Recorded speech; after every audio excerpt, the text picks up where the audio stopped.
Hello, 2-3 ദിവസത്തെ ഇടവേളയ്ക്ക് ശേഷം എന്താ വീണ്ടും ഇവിടെ മഴ തുടങ്ങിയിട്ടുണ്ട് കേട്ടോ. ഇവിടെ മീൻസ് വേറെ എങ്ങുമല്ല, നമ്മുടെ തൃശ്ശൂരാട്ടോ. അപ്പോൾ അതേ നല്ല മഴക്കാരുണ്ട്. സ്കൂളുള്ള ദിവസമാണ്. സുഡുവിനെ ഞാൻ 7:30 പിന്നെ കൊണ്ടുവന്നാക്കി വന്നു കേട്ടോ. അവനെ കൊണ്ടുവന്നാക്കി വന്നേ പിന്നെയാണ് മഴ തുടങ്ങിയത്. അവന് സ്കൂളിലേക്ക് ഇഡലിയും ചമ്മന്തിയൊക്കെ ഉണ്ടാക്കി കൊടുത്തു വിട്ടു. അതിനുശേഷം ഞങ്ങളുടെ ചായ കൂടിയൊക്കെ കഴിഞ്ഞിട്ട് ഇതാ ഉച്ചയ്ക്കും വൈകുന്നേരത്തേക്കുള്ള കറിയായിട്ടാണ് വെക്കുന്നത്. അപ്പോൾ ചില ദിവസം ഒറ്റ നേരം കറി വെച്ച് കഴിഞ്ഞാൽ അന്നത്തെ ദിവസത്തെ പരിപാടി അങ്ങോട്ട് കഴിയും കേട്ടോ. ചിലപ്പോൾ ഒരു ചെറിയതായിട്ട് ചോറും കറിയൊക്കെ ചെറിയൊരു ഷോട്ട് വന്ന് ഒരാൾക്കൊക്കെ കഴിക്കാൻ ഇല്ലയെന്നുണ്ടെങ്കിൽ ഞാനങ്ങ് അഡ്ജസ്റ്റ് ചെയ്യും. ഞാൻ ചിലപ്പോൾ ഗോതമ്പ് ദോശയോ അങ്ങനെ എന്തെങ്കിലും തട്ടിക്കൂട്ടട്ടെ എനിക്ക് വേണ്ടിയിട്ട്. എല്ലാവരും അങ്ങനെ തന്നെ ആയിരിക്കില്ലേ. ഒരാൾക്ക് വേണ്ടിയിട്ട് വീണ്ടും ചോറും കൂട്ടാനൊക്കെ സെറ്റാക്കാനായിട്ട് ഭയങ്കര മടിയായിരിക്കുമല്ലോ. അപ്പോൾ ദേ ഞാനത് ഉള്ളി കാച്ചിയത് എന്തിനാണെന്ന് വെച്ച് കഴിഞ്ഞാൽ കുറച്ച് കോവയ്ക്കുണ്ട് വീട്ടിൽ നിന്ന് നമുക്ക് കൊണ്ടുവന്നിട്ടാ. കൂടുതലും മൂത്ത് പോയി, എന്നാലും കൊതി കാരണം കളയണ്ടല്ലോ എന്ന് വെച്ചിട്ട് അതൊന്ന് വാട്ടിയെടുക്കാമെന്ന് വിചാരിച്ചു. പിന്നെ എന്തെങ്കിലും ഒരു ചാറുകറി വേണമല്ലോ. ഇവിടെ എല്ലാവർക്കും മിക്കതും ചാറുകറിയുടെ ആൾക്കാരാട്ടോ. അപ്പോൾ ഫ്രിഡ്ജ് അങ്ങനെ സെർച്ച് ചെയ്യുന്ന സമയത്ത് ഇതാ ഒരു വെള്ളരിക്ക ഇരിക്കണ്. വെള്ളരിക്കൊക്കെ ആർക്കും വേണ്ടാത്ത സാധനമാട്ടോ ഇവിടെ. അപ്പോൾ കളയണ്ടല്ലോ എന്ന് വിചാരിച്ചിട്ട് നോക്കുമ്പോൾ കുറച്ച് മോരും ഉണ്ട് കേട്ടോ. എന്നാൽ നല്ല മഴയാണല്ലോ, കുറച്ച് മോരൊഴിച്ച് വെള്ളരിക്ക കൂട്ടാൻ വയ്ക്കാമെന്ന് വിചാരിച്ചു. അപ്പോൾ അതങ്ങോട്ട് ചിലവായി പൊക്കോളുമല്ലോ. പിന്നെന്താ നല്ല സുന്ദരകുട്ടന്മാരായിട്ട് അവിടെ വഴുതനങ്ങ ഇരിക്കുന്നുണ്ടോ. സാധാരണ ഞാൻ വട്ടത്തിലരിഞ്ഞ് നമ്മൾ മീൻ വറക്കുന്ന മാതിരി മസാലയൊക്കെ തേച്ച് ഫ്രൈ ആക്കാണ്ടാ ചെയ്യാറ്. ഇന്നിപ്പോൾ പ്രത്യേകിച്ച് അതൊന്നും ചെയ്യുന്നില്ല. ഈ 2 പിന്നെ പപ്പടവും ഉണക്കമീനും നമ്മുടെ കൊണ്ടാട്ടമുളകൊക്കെ ഉണ്ട് കേട്ടോ. അതൊക്കെ വെച്ച് അങ്ങോട്ട് അഡ്ജസ്റ്റ് ചെയ്യാമെന്ന് വിചാരിച്ചു. അപ്പോൾ വഴുതനങ്ങ ഇപ്പോൾ നാളെ വല്ല ഉപ്പേരി വയ്ക്കുക അല്ലാന്നുണ്ടെങ്കിൽ നമുക്ക് ഇതേപോലെ ഫ്രൈ ആക്കി എടുക്കുക ചെയ്യാം കേട്ടോ. വഴുതനങ്ങയ്ക്കൊന്നും ഇവിടെ ആർക്കും അധികം നോട്ടില്ല. ഇങ്ങനെ ഫ്രൈ ആക്കി കഴിഞ്ഞാൽ മിക്കതും ചിലവായി പോയിക്കോളും. അപ്പോൾ വീഡിയോ ആദ്യമായിട്ട് കാണുന്ന ആരെങ്കിലും ഉണ്ടെങ്കിൽ ചാനൽ സബ്സ്ക്രൈബ് ചെയ്യാനും സപ്പോർട്ടാക്കാനും മറക്കരുത്. അതേപോലെ തന്നെ ഇതിനു മുന്നേ ഒട്ടും വിചാരിക്കാതെ നമ്മുടെ വീഡിയോസിന് ഒരുപാട് പേര് നല്ല കമൻറ്റും സപ്പോർട്ടും കാര്യങ്ങളൊക്കെ ചെയ്തിട്ടുണ്ട്. തുടർന്നും നിങ്ങളുടെ സഹകരണവും കാര്യങ്ങളൊക്കെ പ്രതീക്ഷിക്കുന്നു കേട്ടോ. ഒത്തിരി സന്തോഷമായിട്ടുണ്ട്. പിന്നെ ദേ കണ്ട ചെറുതായിട്ട് നമ്മുടെ കോവയ്ക്കയിൽ ഒരു റെഡിഷ് കളർ വന്നിട്ടുണ്ട് കേട്ടോ. റെഡിഷ് ഒരു ഓറഞ്ചൊക്കെ പോലത്തെ നല്ല കളർ വന്നതൊന്നും ഞാൻ എടുത്തിട്ടില്ല, അതൊക്കെ അങ്ങോട്ട് കളഞ്ഞു. പിന്നെ ദേ അതിലേക്ക് അല്പം മഞ്ഞൾപ്പൊടിയും ഉപ്പും വേണമെങ്കിൽ ഇതിൽ നമ്മൾ പച്ചമുളക് എരിഞ്ഞിട്ടുണ്ട് കേട്ടോ. നല്ല എരിവുള്ള നാടൻ മുളകാട്ടോ ഇട്ടക്കുന്നത്. ഇനിയപ്പോൾ ഇത്തിരി കൂടി എരിവ് വേണമെന്ന് തോന്നാച്ചാൽ കുറച്ചും കൂടി മുളക് പൊടി വേണമെങ്കിൽ ഈ സമയത്ത് ഒന്ന് ഇട്ട് കൊടുക്കാം കേട്ടോ. പിന്നെ ഇതിൽ നാളികേരം ചേർത്ത് കൊടുക്കാം, അങ്ങനെയൊക്കെ ചെയ്യാം. പക്ഷെ ഞാൻ നാളികേരം ചേർത്ത് കൊടുക്കണില്ല കേട്ടോ. ഇനിയിപ്പോൾ അതൊന്ന് സാവധാനം അവിടെ കിടന്ന് വാടട്ടെ. അപ്പോഴേക്കും നമുക്ക് മോരുകറി റെഡിയാക്കാമെന്ന് വിചാരിച്ചു. കുമ്പളങ്ങ അരിഞ്ഞത് കഴുകി നമ്മുടെ മോരുകറി വെക്കുന്ന ചട്ടിയിലേക്ക് ഇട്ട് കൊടുത്തിട്ടുണ്ട് കേട്ടോ. എല്ലാ കൊല്ലവും ഓണത്തിന് ഞാൻ ഇതേപോലെ ഓരോ ചട്ടികൾ ഞാൻ ഇറക്കുമതി ചെയ്യും കേട്ടോ. ഇത് ഉത്രാടപ്പാച്ചിലിന് പോകുമ്പോൾ നമ്മുടെ ടൗണിൽ നിന്ന് വാങ്ങാൻ തട്ടാ. എനിക്കത് കാണാൻ പോകാൻ ഭയങ്കര ഇഷ്ടമാണ്. കാണാൻ പോകുമ്പോൾ ഒന്നും വാങ്ങണ്ടെന്ന് വിചാരിച്ച് പോയാലും ഞാൻ ഇതേമാതിരി ചട്ടികൾ ഇങ്ങനെ കാണുമ്പോൾ, നിരത്തി പിടിച്ച ചട്ടികൾ കാണുമ്പോൾ ഞാൻ അവിടെ നിന്ന് വാങ്ങാണ്ട് പോരാറില്ല കേട്ടോ.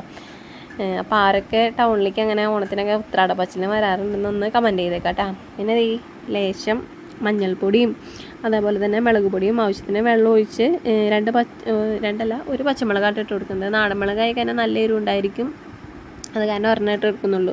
മറ്റേ നമ്മുടെ നീളൻ മുളകില്ലേ, സാമ്പാർ മുളകൊക്കെ ആണെന്നുണ്ടെങ്കിൽ 2 നമുക്കിതിൽ മുറിച്ചിട്ട് കൊടുക്കാം കേട്ടോ. ഇനി അതവിടെ ഇരുന്ന് തിളച്ച് വേവട്ടെ കേട്ടോ. അപ്പോൾ അത് വേവുന്ന സമയം കൊണ്ട് നമുക്ക് അരപ്പൊക്കെ റെഡിയാക്കാം. അതെ, അരപ്പിനായിട്ട് ഞാൻ കുറച്ച് നാളികേരം, അതേപോലെ തന്നെ ഒരു വലിയ ചുമന്നുള്ളി, പിന്നെ ജീരകം, കുറച്ച് കുരുമുളക് കേട്ടോ. അപ്പോൾ പച്ചമുളക് ഇട്ട് കൊടുക്കുന്നില്ല, കാരണം നമ്മൾ നേരത്തെ ഇട്ട് കൊടുത്തിട്ടുണ്ടല്ലോ. എന്നിട്ട് കുറച്ച് തൈരും കൂടി ചേർത്തിട്ടാട്ടോ നമ്മളിത് അരച്ചെടുക്കുന്നത്. വെള്ളത്തിലല്ല, ചിലർ വെള്ളം ഒഴിച്ച് അരയ്ക്കുന്നതാണ്. ഞാൻ എൻ്റെ അമ്മയ്ക്ക് ഇങ്ങനെയാട്ടോ ചെയ്യുന്നത് കാണാറ്. തൈരൊക്കെ ഒഴിച്ചിട്ടാണ് ഇങ്ങനെ അരയ്ക്കുന്നത് കാണാറ് കേട്ടോ. അപ്പോഴേക്കും നമ്മുടെ കഷ്ണമൊക്കെ നന്നായി തിളച്ച് വന്നിട്ടുണ്ട്, അത്യാവശ്യം വേവായി വന്നിട്ടുണ്ട്. അപ്പോൾ അതിലേക്ക് അരച്ച അരപ്പ് അങ്ങോട്ട് ചേർത്ത് കൊടുത്തു. ഇനി ഒന്ന് നന്നായി തിളപ്പിച്ചെടുക്കും. കുറച്ച് വെള്ളം കൂടി ഒഴിച്ചെന്ന് നമുക്ക് ഇത് എന്തോരം കട്ടി വേണമെന്ന് വെച്ച് കഴിഞ്ഞാൽ വെള്ളം ഒഴിച്ച് കൊടുക്കട്ടെ. ചിലർക്ക് നല്ല കട്ടിയിലിരിക്കുന്നതായിരിക്കും ഇഷ്ടം, ചിലർക്ക് ഇത്തിരി ഇങ്ങനെ ചാറ് പോലെ ഇങ്ങനെ വെള്ളം പോലെ ഇങ്ങനെ നിൽക്കുന്നതായിരിക്കും ഇഷ്ടം. അപ്പോൾ അത് ഓരോരുത്തരുടെ ഇഷ്ടത്തിനനുസരിച്ച് ചെയ്യാം കേട്ടോ. ഇനിതാ ഞാനിപ്പോൾ ഉപ്പുണ്ടോ എന്ന് നോക്കുന്നുണ്ട്. ഉപ്പ് കുറവാണെന്നുണ്ടെങ്കിൽ നമുക്ക് ഉപ്പൊക്കെ ചേർത്ത് കൊടുക്കാം.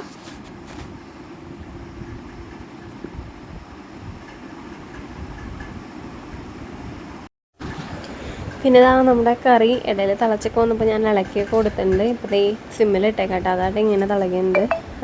അപ്പം ഈ ഒരു അവസ്ഥയിലായപ്പോൾ ഞാൻ എന്താ ഇനി ഇതിനിറക്കി മാറ്റി കടുക് താളിക്കാൻ പോവാണ് കേട്ടോ. കടുക് താളിച്ച് കഴിഞ്ഞാലാണ് മോരുകറിക്ക് അതിൻ്റെ ആ ഒരു പ്രത്യേക ഉലുവയൊക്കെ ഇടുമ്പോൾ ഒരു നല്ല മണവും കാര്യങ്ങളൊക്കെ വരാം അല്ലേ. ഉലുവയും കടുകും വേപ്പിലയും വറ്റൽമുളക് അതൊക്കെ കൂടുമ്പോൾ അതങ്ങനെ താളിച്ച് കഴിച്ച് കഴിഞ്ഞാലാണ് മോരുകറിക്ക് നല്ലൊരു ടേസ്റ്റ് ഉണ്ടാവുക. അപ്പോൾ ദേ വെളിച്ചെണ്ണയൊക്കെ നന്നായി ചൂടായി വന്നിട്ടുണ്ട്. ആദ്യം ദേ കുറച്ച് കടുക് ഇട്ട് കൊടുത്തിട്ടുണ്ട്.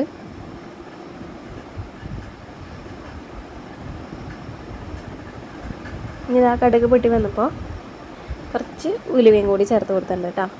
അതുപോലെ 2-3 വറ്റൽമുളക്,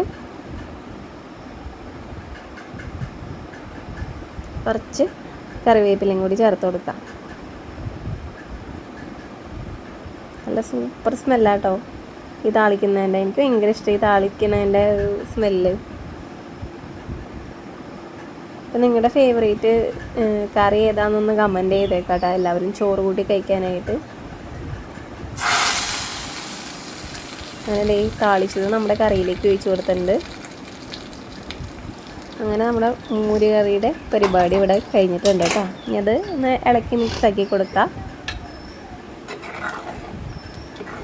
നല്ല ചൂട് ചോറും ചൂട് മോര് കറിയും അതുപോലൊരു കഷ്ണവും പപ്പടവും, ഉണക്കമീനാണ് വെച്ചാൽ ഉണക്കമീനോ അല്ലാന്നുണ്ടെങ്കിൽ മറ്റേ എന്താ പറയുക കൊണ്ടാട്ടമുളക്, പാവയ്ക്ക വറുത്തത് അതൊക്കെ കൂട്ടിയിട്ട് കഴിക്കാനായിട്ട് അടിപൊളിയല്ലേ. പിന്നെ എനിക്കിന്ന് കോവയ്ക്കയും കൂടി ഉണ്ട് കേട്ടോ. എന്താണ് നിങ്ങളുടെ സ്പെഷ്യൽ ഇന്നത്തെ? ബോറടിക്കുന്നുണ്ട് ഇങ്ങനെ ഓവറായിട്ട് ഇങ്ങനെ വർത്തമാനം പറയുമ്പോൾ. ഇതിൻ്റെ മുന്നത്തെ ചില വീഡിയോസിൽ ഞാനിങ്ങനെ വർത്തമാനം പറയുന്നത് കണ്ടപ്പോൾ വർത്തമാനം പറഞ്ഞത് ഞാൻ ലാഗൊക്കെ ഇരുന്ന് ചില കമൻറ്റ് ഉണ്ടായിരുന്നു കേട്ടോ. പിന്നെ അതേ 2 അയിലയുടെ കഷ്ണം ഇരിക്കുന്നുണ്ട്. അത് കുഞ്ഞാറ്റയ്ക്കും സുടുക്കിനും നൈസായിട്ട് വറുക്കാമെന്ന് വിചാരിച്ചിട്ടാണ്. അവർക്ക് ഈ മോര് കറിയും കാര്യങ്ങളൊന്നും വലിയ താല്പര്യമില്ല കേട്ടോ. അവർക്ക് മീനും ഈ പപ്പടം ഉണ്ടെങ്കിൽ ലാവിഷായിട്ട് അവരും ഫുഡ് കഴിച്ചോളിട്ടാ. രണ്ടാളും മോരുകറിയും കഴിക്കില്ല, അതേപോലെ തന്നെ കോവയ്ക്ക മെഴുക്ക് പുരട്ടിയും കഴിക്കില്ല കേട്ടോ. കോവയ്ക്ക ഇങ്ങനെ വെറുതെ ഞാൻ നേരത്തെ നമ്മുടെ വഴുതനങ്ങ ഫ്രൈ ആക്കുമെന്ന് പറഞ്ഞില്ലേ, അതേപോലെ തന്നെ നൈസായിട്ട് അധികം മൂക്കാത്ത കോവയ്ക്ക അരിഞ്ഞിട്ട് വറുക്കാമെന്ന് വെച്ചാൽ അത് കൂട്ടി കഴിക്കാനും ഭയങ്കര ഇഷ്ടട്ടാ. വെറുതെ ഇങ്ങനെ കഴിച്ചോളൂ അവർ. ഇടയ്ക്കൊക്കെ ഞാൻ ചെറുത് അധികം മൂക്കാത്ത കിട്ടുമ്പോൾ അങ്ങനെ ചെയ്ത് കൊടുക്കാറുണ്ട്. ഇന്നത്തേൽ ഇപ്പോൾ കൂടുതലും പഴുത്ത് തന്നെയായിരുന്നു കേട്ടോ. അതുകൊണ്ടാണ് പിന്നെ അങ്ങനെ ചെയ്യാൻ നിൽക്കാണ്ടിരുന്നത്. പിന്നെ മീനൊക്കെ ഉണ്ടല്ലോ. അങ്ങനെ എന്താ പപ്പടമൊക്കെ വറുത്ത് നമ്മൾ നിറച്ചിട്ടുണ്ട് ടിന്ന് മൊത്തം. ഇനി നമുക്ക് ചോറിനാട്ടോ. അപ്പോൾ കാലത്ത് ബ്രേക്ക്ഫാസ്റ്റ് വെച്ചിട്ട് കുറേ നേരമായിട്ടോ. അപ്പോഴേക്കും കൂട്ടാനൊക്കെ വെച്ച് കഴിഞ്ഞപ്പോഴേക്കും സമയം ഒത്തിരി ഉണ്ട്. പിന്നെ ഉച്ചയ്ക്ക് കുറച്ച് ചോറായിട്ട് എടുക്കുന്നുള്ളൂ. ചോറൊക്കെ അങ്ങ് കുറയ്ക്കാമെന്ന് അങ്ങോട്ട് വിചാരിച്ചിട്ടാട്ടോ. പിന്നെ ഇഷ്ടപ്പെട്ട കറി ഉണ്ടെങ്കിൽ ഞാൻ ചിലപ്പോൾ 2 പ്രാവശ്യമൊക്കെ കഴിച്ചു വന്നിരിക്കും. പിന്നെ നമ്മുടെ കറി വയ്ക്കുക. വെള്ളരിക്കിട്ട മോര് കറി.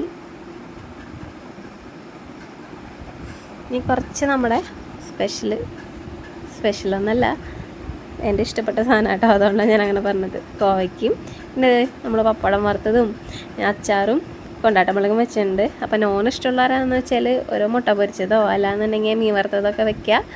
എന്നിട്ട് ആസ്വദിച്ച് അങ്ങോട്ട് ഫുഡ് കഴിക്കുക. അപ്പോൾ ഇത്രയുള്ളൂ നമ്മുടെ വീഡിയോ. പുതിയൊരു വീഡിയോ ആയിട്ട് നമുക്ക് വീണ്ടും കാണാം. അതുവരെയും ബൈ ബൈ.